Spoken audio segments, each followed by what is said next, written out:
Cette opération s'est déroulée en coopération étroite entre l'Office national de la chasse et de la faune sauvage et l'Institut forestier slovène.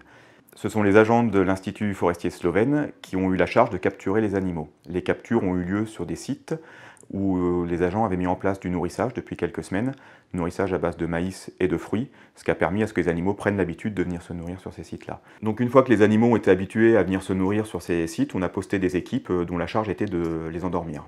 Une fois que l'animal a été capturé, on a vérifié qu'il correspondait à nos attentes, à savoir que c'était une femelle, jeune et en état de se reproduire. Quand on dit jeune, c'est moins de 10 ans, on va dire en gros. Et après, les vétérinaires qui nous accompagnent vérifient que l'animal est en bonne santé générale et en bon état physiologique.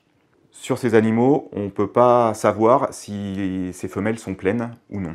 En fait, il faut savoir que chez l'ours, le rut a lieu au printemps, mais l'embryon commence à se développer qu'à partir du moment où les animaux rentrent en tanière, c'est-à-dire vers novembre-décembre. Pendant toute cette période-là, entre le rut et la mise en tanière, l'embryon n'est pas développé, donc on ne peut rien déceler ni avec une échographie, ni avec des analyses de sang. Donc les animaux qu'on a capturés, les femelles, on ne peut pas savoir si elles sont pleines ou non. Une fois qu'on a décidé d'accepter ces animaux, on les prépare pour le transport jusqu'à leur site de lâcher en France. La première chose qu'on fait, c'est de réaliser un certain nombre de prélèvements, soit pour des analyses sanitaires ou génétiques, qui seront réalisées a posteriori. Ensuite, on équipe les animaux de tout leur matériel de suivi. On prend quelques mesures, donc mesures de taille, de longueur, de poids, on prend des empreintes des pattes, etc.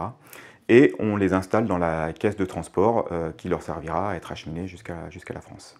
Avant le transport, une fois qu'on a placé les animaux dans leur caisse de transport, on leur injecte un antidote qui leur permet de se réveiller et on attend qu'ils soient réveillés pour attaquer le transport, ce qui permet de vérifier qu'ils ont un comportement cohérent et que tout se passe bien pendant le transport.